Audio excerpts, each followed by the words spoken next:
우리 성경을 보면은 열왕기서가 있고 역대기서가 있어요. 내용이 많이 비슷하게 나오는데 열왕기서는 다윗부터 시작하는 내용이고요. 역대기서는 아담부터 시작하는 내용입니다. 그리고 이 역대기서는 바로 아담으로부터 예수 그리스도에 이르기까지 그 줄기를 중심으로 내용이 기록된 것입니다. 그리고 오늘 이 역대기서 이 내용 속에서는 바로 다윗 왕조에 대한 정통성과 성전 중심의 여호와 신앙에 초점이 맞춰져 있습니다. 역대기서가 기록된 것은 BC 450년 경입니다. 에스라에 의하여서 기록된 것으로 추정하는데 이 역대기서 1장에서 9장까지의 내용들은 역대 조상들의 내용이 이곳에 기록이 되어 있어요. 그래서 역대 조상들의 내용인데 그 속에 4장 9절과 10절이 한 개인의 이야기가 안고처럼 폭 들어가 있는 것이죠. 자, 이것이 문제입니다. 우리가 오늘 풀어야 될 과제입니다. 왜 이러한 큰 역사적이고 민족적인 커다란 줄기 속에서 한 사람의 이야기가 들어갔는가 궁금하게 생각을 해야 돼요. 그렇다면 분명하게 어떤 의도가 있는 것으로 우리는 짐작을 할 수 있습니다. 창세기 내용을 보면은요, 요셉 이야기가 쭉 진행이 됩니다. 그런 중간에 갑자기 유다와 다말의 이야기가 나오죠. 그 이유는 무엇일까요?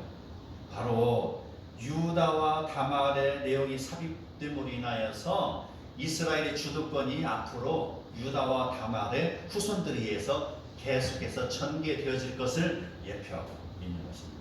이러한 기법을 들어서 히브리 문학의 삽입 구조라고 합니다. 그래서 이 삽입 구조라는 것은 어떤 큰 커다란 내용의 이야기가 진행이 됩니다. 그런 큰 내용이 진행되는 속에서 하나 전혀 생각지도 않은 다른 내용이 그 속에 딱 개입이 되는 것이죠. 그렇게 해가지고 이 내용이 이제 한 살이 되는 거죠. 하나가 되어서 이 커다란 움직임을 이끌어가는 역할을 하는 것이죠. 꼭지와도 같다는 것이죠.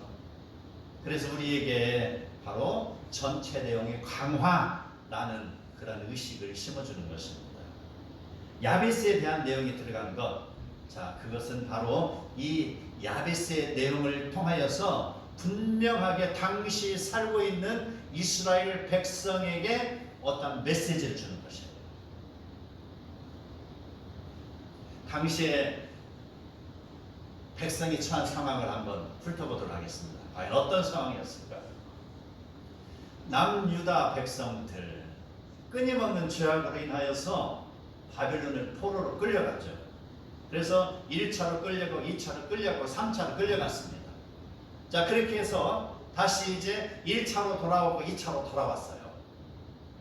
그리고 3차가 남아있어야지. 자, 그런 과정에서 자, 70년이 경과된 후의 일이겠죠. 이게 돌아왔는데 지금 고국에 돌아왔을 때 바라보니 기대했던 바와 다르게 성전은 허물어져 있고요. 성벽은 무너져 있고요. 그리고 자기들의 조상들이 살고 있던 터전은 지금 폐허가 되어 있습니다. 그때 그들의 마음이 어떻겠어요? 자기들이 바벨론에 가서 힘들게 살았지만 그 70년 동안 일구고 가꾸고 닦으면서 자기 터전을 만들었다는 거죠. 터전이 형성되었음에도 불구하고 하나님의 명령에 순종해서 고국으로 돌아왔는데 자기들을 맞이하는 것은 황폐한 그런 환경밖에 없다는 것입니다. 그런 상황에서 그들은 어떠한 마음이 들었겠어요? 이게 도대체 무슨 일인가? 내가 하나님 말씀에 순종하고 왔는데 나에게 다가오는 것은 이런 고난밖에 없네라는 불평, 불만이 나오겠죠. 고통이 기다리고 있었으니 그들의 심정 깊숙이 고통이 지금 배어 있습니다. 뼛속까지 고통이 배어 있습니다. 과연 하나님은 우리와 함께 하십니까? 라는 의구심마저 들고 있는 것이죠. 그러한 때에 지금 야베스의 이야기가 등장하는 것입니다.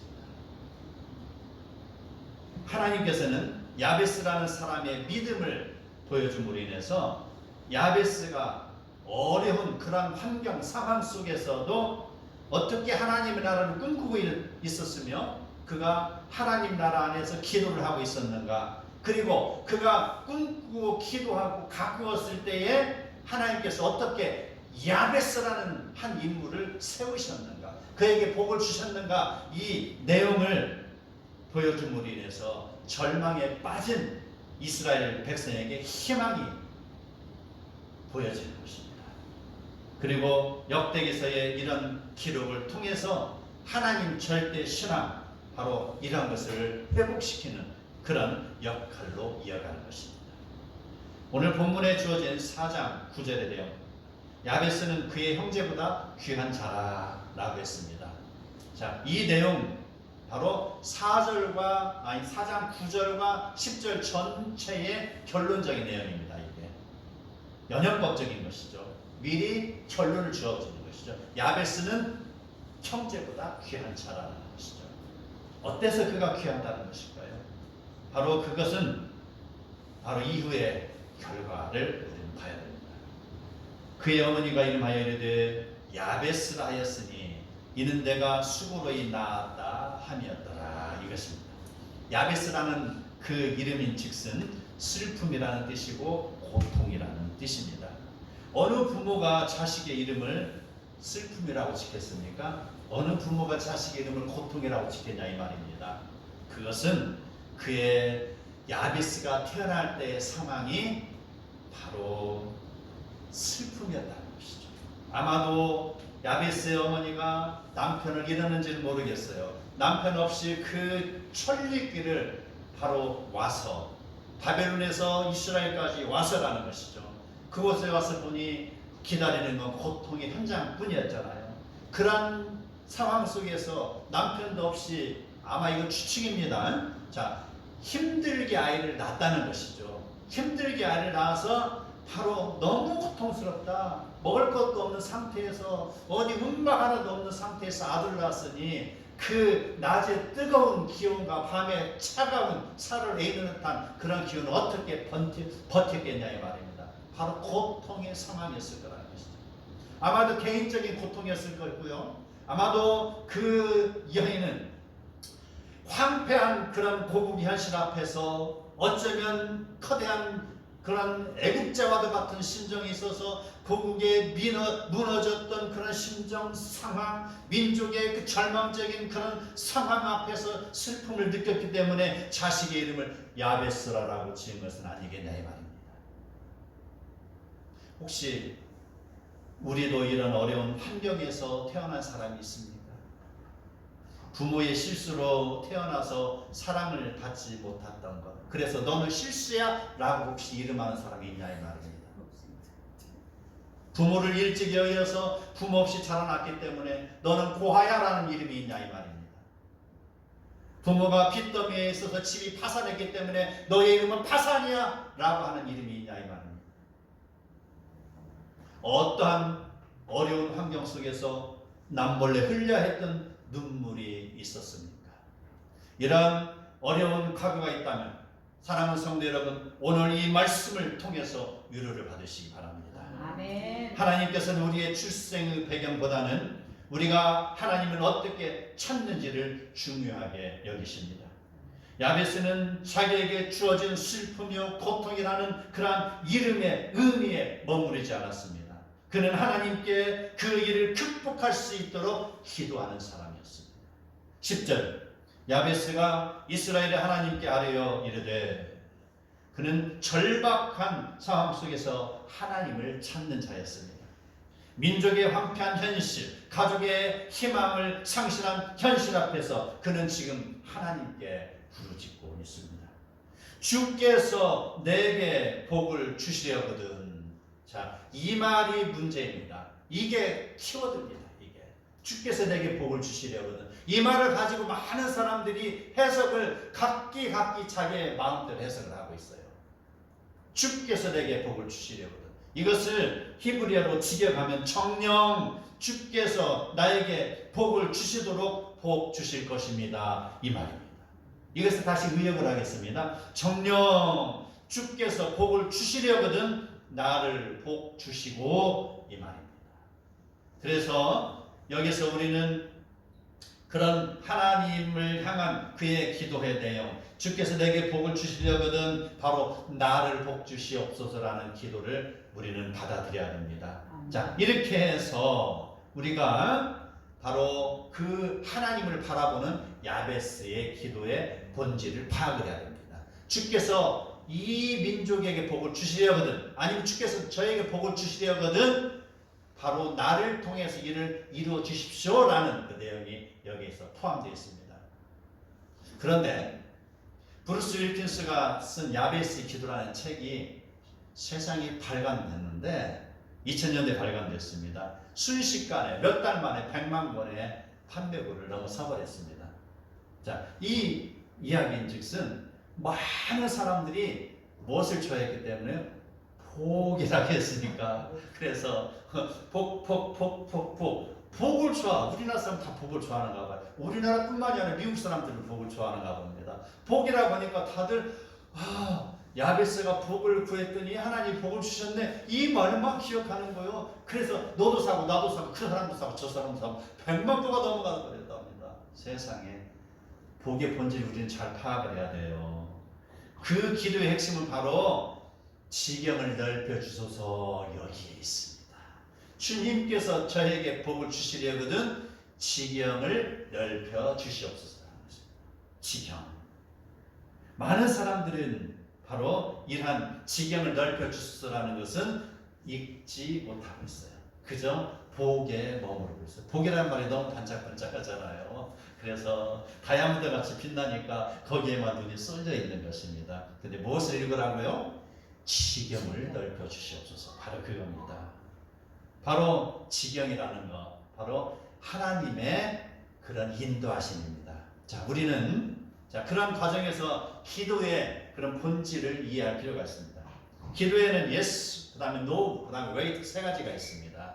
yes는 그 즉시 하나님이 들어주시는 기도고요. no, 이것은요 아니다, 그거는 불가능해, 라는 응답이고요. 세 번째 wait, 기다려, 네가 좀 더 크면이라는 것이죠. 자, 그 중에 우리는 바로 yes와 no에 대해서 오늘 잠깐 살펴보도록 하겠습니다. 저자가 30년 동안 기도했던 것, 이것은 바로 브루스 윌킨스죠. 그가 기도했더니 하나님이 많은 복을 주셨다라는 소제목을 우리가 볼 수 있습니다. 그랬을 때 사람들은 그 마음, 그 글씨 한 줄을 보고 바로 마음이 요동이 쳤던 것이죠. 자, 기도하면 복을 주시기도 하고 안 주시기도 하는 거예요. Yes, no, wait가 있다고 그랬잖아요. 그런데 예를 들자면 no라는 것은요 어떤 경우일까요? 바로 어린아이가 그 엄마에게 아주 날카로운 카트칼을 보려고 하면 누가 주겠어요? 줄 부모 계십니까? 아기가 아장아장 걸어가는 아이가 날카로운 카트칼 알죠? 쭉쭉 밀어갖고 보면 촥 크시면 종이가 촥 갈라지잖아요. 그 칼을 돌려면 누가 주겠어요? 안 주는 것이죠. 노라는 것이죠. 아이 요청을 거절합니다. 학생이 연필을 깎기 위해서 칼이 필요한 거 맞습니다. 아이에게는 필요치 않습니다. 학생에게는 필요합니다. 그리고 의사는 바로 수술을 하기 위해서 칼이 필요한 것이죠. 바로 하나님의 응답도 상황에 따라 달라지는 것입니다. 그것을 감당할 수 없는 사람에게는 하나님은 뭐라고 응답하신다? 노라고 응답을 하시는 것이죠. 그랬을 때 하나님은 성도의 필요를 다 아시고 하나님께서 그가 받을 준비가 있을 때 그걸 행하시는 것 아시기 바랍니다. Yes, yes. 이것은 그래, 내가 지금 바로 응답할게, 이거예요. 바로 하나님께서 그 사람을 들어서 사용하시는 경우라든지 아니면 사랑하는 자기의 자녀가 지금 굉장한 위기 상황에 처했을 때라든지, 그러면 어떻습니까? 바로 즉시 응답하는 것이죠. 영국의 존 뉴턴이라는 그런 사람이 있습니다. 그는 젊었을 때 매우 방탕한 삶을 살았던 사람입니다. 그는 나이가 참에 자기 밥벌이를 해야 되고 이제 그가 노예선을 탔습니다. 그런데 그 노예선 안에 그 노예가 아니라 그 존 뉴턴이라는 사람이 얼마나 방탕하고 사람들과 한 살이 되지 못하고 자기 멋대로 살았는지 그는 선원들로부터 격리당해서 노예 취급을 당했어요. 노예선을 탔는데 노예를 이끌어가는 사람인데 노예 취급을 당했다는 거예요. 그러면 그의 광포함은 짐작할 수 있겠죠. 그래서 그는 지금 시리에 빠져 있었습니다. 그리고 그가 이제 어느 날인데 바로 폭풍우가 몰려오기 시작했고요. 배가 이제 흔들흔들 출렁출렁 하면서 폭풍우 속에 그 배가 이제 침몰될 위기에 처해 있습니다. 그랬을 때에 그는 말입니다. 존 뉴턴은 말입니다. 어렸을 때 그의 어머니가 기도했던 것이 갑자기 생각이 난 것이죠. 나의 어머니가 나를 품속에 안고 하나님의 은혜를 찬양하는 그 찬양 소리가 번뜩 생각이 난 것입니다. 그래서 하나님을 찾습니다. 하나님, 저를 살려주시옵소서, 저를 불쌍히 여겨주시옵소서라고 기도했습니다. 어떤 미사오도 필요치 않았습니다. 그는 지금 자기 생명을 위한 기도를 하나님께 드리고 있었던 것입니다. 그날 새벽 주님께서 그의 마음에 자비의 광선을 비춰주셨습니다.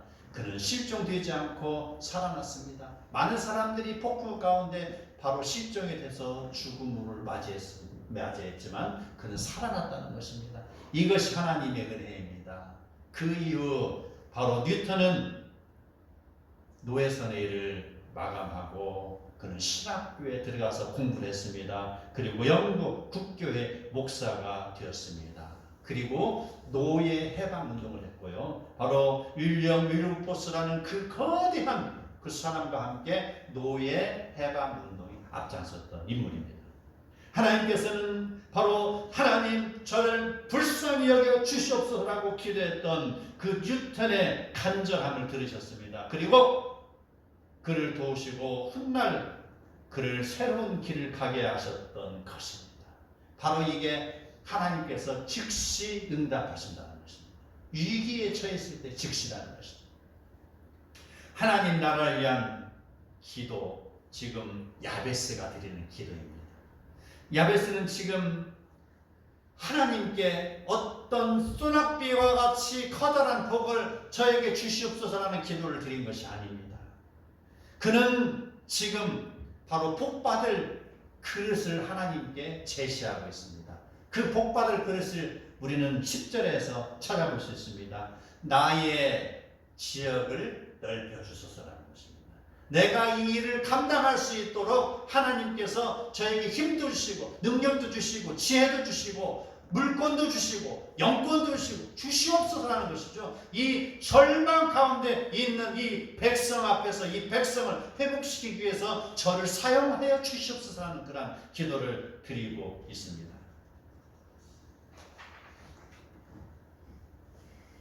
이러한 야베스의 기도, 이러한 기도는요 여호수아 15장 1절에도 그런 지경, 지역이라는 그런 단어가 나오는데요.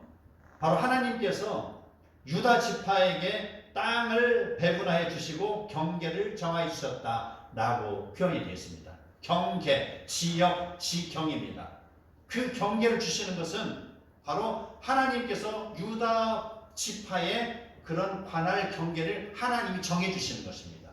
그러므로 지금 야베스의 그런 기도, 지역을 넓혀 주소서라는 그런 것 역시 하나님께서 그 지역을 정해달라는 그런 기도예요. 그러므로 우리는 우리의 그런 생각과 우리의 달려가야 할 길, 이 모든 것이 바로 하나님으로부터 주어져야 되는 것입니다. 내가 내 인생의 길을 아무리 개척하려고 노력해보세요. 해보셨습니까?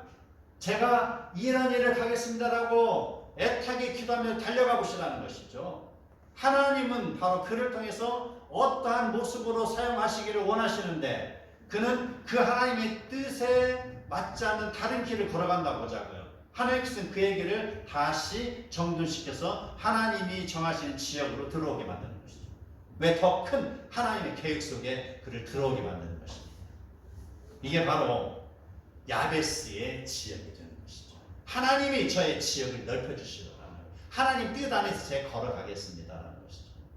그 경계라는 단어, 바로 우리에게 주어지는 그런 의미가 깊습니다. 하나님으로부터 온다는 그런 것입니다. 자, 우리가 어떤 계획을 세우는 것, 바로 우리의 경제를 위해서 기도하는 사람이 있죠. 우리의 어떤 정치를 위해서 기도하는 사람이 있죠. 어떤 우리의 사회 문화의 영향을 위해서 기도하는 사람들이 많이 있습니다. 그러나 우리는 이거 역시 바로 지경을 경계를 정하여 주신 분은 하나님이신 걸 아시기 바랍니다. 그래서 내가 어떤 일을 할 때에 나는 경제 아무리 해도 돈 버는 재주가 없어. 나는 경제를 위해서 하나님께 기도를 했는데 하나님은 자꾸 그 경제 쪽이 아니라 하나님은 그 사람을 사회적으로 이끌어 가시는 것 같아. 그러면 이건 뭐예요? 하나님이 원하시는 바는 그의 지경, 경계는 바로 사회 문화 쪽이라는 것이죠. 어떤 사람은 계속해서 나는 이 일을 하고 싶은데 하나님이 계속해서 그에게 다른 경제의 복을 주신다. 어떤 전도자의 그런 복을 주신다. 말씀을 선포하는 자의 복을 주신다. 이쪽으로 계속해서 그를 이끌어가는 것. 이건 바로 하나님이 정하신 지역이 그것이라는 것을 우리는 간파해야 돼요. 그래서 하나님이 원하시는 것은 나의 채널을 맞추는 것이 우리의 성공하는 인생의 비결이 되는 줄 믿으시기 바랍니다. 이게 바로 하나님의 계획하신 곳에서 우리가 하나님의 방법을 따르는 복된 성도인 것을 아시기 바랍니다. 그럼 우리는 이제 야베스의 기도를 제대로 이해할 수 있습니다. 그는 자기 자신의 영역을 위한 물질적인 풍요를 전혀 구한 것이 아닙니다. 포로 귀환에서 돌아온 황폐한 나라를 구하려는 민족 부흥의 그런 사명을 품고 기도했던 그의 기도, 그에게 바로 하나님이 나를 사용하시려거든 나에게 영역을 넓혀주시라는 그런 간구, 이것이 바로 하나님 앞에 다가서는 그의 기도입니다. 이렇게 해주십시오가 아니에요. 내가 이 길을 가겠습니다가 아니에요. 제가 이 길을 가고 싶사오니 하나님께서 원하시는 일이라면 이 일을 이루어 주십시오라는 것입니다. 아멘. 야베스의 민족 재건에 위한 그러한 기도는 바로 하나님의 꿈이 되기를 기도하고 있는 것이죠. 그리고 그는 이제 이렇게 기도합니다. 구체적으로 주의 손에서 나를 도우사 나로 환난에서 벗어나 내게 근심이 없게 하옵소서라고 말합니다. 자, 이 말은 말입니다. 그 스스로가 이제 그 길을 걸어가기 위해서 바로 나의 힘이 아니라 하나님의 힘으로 이 일을 할 수 있습니다라는 고백입니다. 바로 주의 손에서 나를 도우사라는 것이죠. 주님의 능력으로 나를 도우사라는 것입니다. 그러므로 나를 환난에서 벗어나 내게 근심이 없게 하옵소서라는 기도입니다. 그리고 그러한 야베스의 기도를 10절 하반절에 보면 하나님이 들으셨다라고 기록해 있습니다. 그래서 하나님이 그가 구하는 것을 허락하셨다라고 쓰여있죠.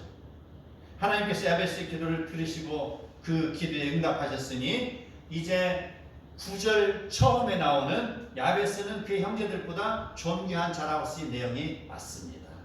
하나님께 다 응답받았어요. 하나님께서 쓰시기 위해서 그를 사용하시는 것이죠. 그렇게 해서 그가 하나님의 복을 받은 것입니다. 민족을 위한 꿈을 가지고 있는 그릇을 펼쳤을 때 하나님이 그의 길을 들으시고 그 꿈을 하나님이 성취시켜가는 것, 우리는 그것을 읽어내야 될 것입니다. 아멘. 그의 응답은 바로 개인에 대한 응답 이상이었습니다. 절망 중에 있는 백성을 바로 희망을 주시기 위해서 야베스에게 바로 응답하신 것입니다. 이 야베스의 기도, 이 일이 있어난 후 바로 BC 450년에 야베스 사건이 있은 이후에 그 다음에 바로 느헤미야의 귀환이 있었습니다. 그리고 느헤미야의 성벽 재건, 52일 동안의 성벽 재건의 역사가 일어납니다. 바로 이 야베스의 기도를 통하여서 그 처참한 환경 속에서 시리에 빠져있던 이스라엘 백성들은 이제 희망을 품고 있었던 것이죠. 하나님은 이스라엘 백성들의 마음을 이미 움직이고 있었던 것입니다. 그리고 그들의 마음이 하나님의 영광을 향해서 꿈틀거리고 있을 때 느헤미야를 보내서 성벽 재건 운동을 벌이신 것입니다. 하나님이 하신 것입니다. 바로 우리는 이러한 상황을 통해서 바로 하나님께서 일을 하신다는 것 알으셔야 됩니다. 그리고 나의 개인의 영락을 위한 기도가 아니라 하나님 나라를 위한 기도를 했을 때 하나님께서는 나의 영락뿐만이 아니라 하나님 일을 위해서 나를 사용하신다는 것 알으시기 바랍니다. 자, 오늘 이러한 야베스의 기도를 통해서 우리는 한 가지 알아야 될 거 있습니다. 우리가 기도했으면 우리 나라에서 복을 받았다. 우리가 복 받기 위해서 기도를 해야 된다. 이러한 내용들 맞을 수도 있고 틀릴 수도 있습니다. 상황마다 다 다릅니다. 어떤 그런 그 난파선에서 하나님께 기도했던 그 사람과 같다 이런 것이죠. 그 사람의 기도는 바로 그의 현재의 삶이 하나님의 그 채널에 맞지 않는 삶을 살고 있었지만, 그러나 그가 과거의 어머니의 그런 기도를 생각하고 하나님께 기도했던 것, 그것을 하나님이 들으셨다라는 것이죠. 그래서 기도하는 거 우리는 어떠한 방법든지 기도하시기 바랍니다. 그래서 때로는 복을 위한 기도도 하시기 바랍니다. 그런데 그 복을 위한 기도가 나의 영락을 위한 기도일 경우에는 하나님이 잠깐 캐스마크를 붙이실 것입니다. 그건 알으셔야 됩니다. 그런데 그 기도가 말입니다. 이 기도를 통해서 하나님께 나를 세워주시옵소서라는 기도도 하시고, 이 기도를 통해서 하나님 나라를 영광스럽게 또 넓혀가는 그런 사람이 되게 해주십시오라는 기도를 했을 때, 그때 하나님께서는 어떻게 받아주시겠어요? 기쁘게 받아주시지 않겠냐 이 말입니다. 그래서 우리 사랑하는 성도들, 우리는 어떠한 모습으로도 기도하시기 바랍니다. 그리고 최종적인 결과는 하나님께 영광입니다. 그리고 이 하나님으로부터 그 응답을 받기 원하는 사람들, 그들은 분명히 자기의 기도에 대한 자기의 준비가 뒤따라야 줄 믿습니다. 어떤 사람이 열매를 맺기 원하는 사람이 있으면 어떻게 해야 됩니까? 하나님께 복 주시옵소서, 열매를 맺게 해주십시오 라고 기도하고 그냥 의자에 앉아 있으면 되겠습니까? 절대 안 되는 것이죠. 자, 열매를 맺기 원하는 사람은 지금 당장 밭에 나가서 가서 일구시고, 그리고 씨를 뿌리시기 바랍니다. 그러면은 바로 하늘에서 내리는 이른 비와 늦은 비가 그 토양을 적시고 씨를 발아하게 할 것입니다. 이게 바로 성도의 기본적인 태도입니다. 바로 예수 그리스도를 믿는다는 것, 바로 하나님의 복을 받기 위해서는 복을 받을 그릇을 준비하는 것이고요. 예수 그리스도를 믿는다는 것은요, 바로 이런 복보다 더 큰 것, 바로 십자가의 길에 동참해야 되는 것 또한 알으시기 바랍니다. 예수를 믿는다는 것, 십자가의 그런 고통에 동참하는 것입니다. 내가 십자가의 고난에 동참하는 것은 바로 예수 그리스도의 뜻에 나를 맞춰가는 삶이 되는 것입니다. 그런 삶을 살아가는 자에게 하나님께서는 그를 바로 생명의 복으로 인도하실 것입니다. 이런 생명의 복을 바로 다 수여받는 사랑하는 성도들이 되시기를 바랍니다. 하나님을 위하여 나 자신을 희생하며 하나님이 기뻐하시는 일이 무엇인지를 찾아서 행하며 말씀을 묵상하시기 바랍니다. 그리고 기도하시기 바랍니다. 그리고 찬송하시기 바랍니다. 그리고 전도하는 삶을 살으시기 바랍니다. 이러한 삶을 살았을 때 바로 이것은 내가 복받을 그릇을 준비하는 그러한 것이 되고, 하나님께서는 우리가 요구하지 않을지라도 우리를 통해서 행하실 일들을 준비하고 계십니다. 그 일을 감당할 능력도 주실 것입니다. 물질도 주실 것입니다. 우리를 통하여 하나님께서 영광을 받으실 줄 믿습니다. 이런 복이 오늘 저와 성도 여러분에 주어지는 복이 되기를 축복합니다. 아멘.